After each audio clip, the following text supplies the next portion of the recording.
Từng kỷ niệm ùa về trong anh, làm sao anh có thể quên được người khi xưa đã nói sẽ yêu anh nhiều và sẽ mãi bên anh mà thôi. Nhưng sao giờ đây em lạc lối, giờ thì lại em đâu có thấy những thứ anh đã làm cho em, dành cho em tất cả những gì em ước mơ,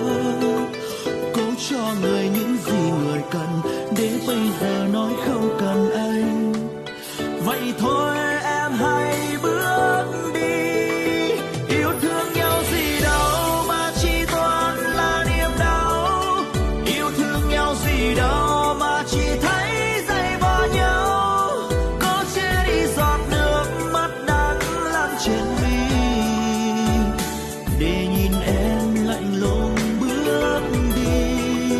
Yêu thương nhau gì đâu mà chỉ toàn là niềm đau, yêu thương nhau gì đâu mà chẳng biết được ngày sau. Anh vẫn tự hỏi lòng anh đã làm gì sai mà, để cho em ra đi không quay lại.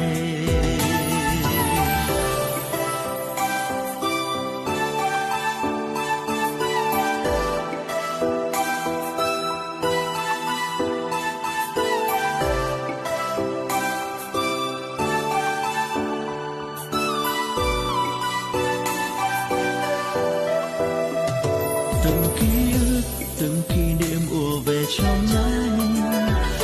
làm sao anh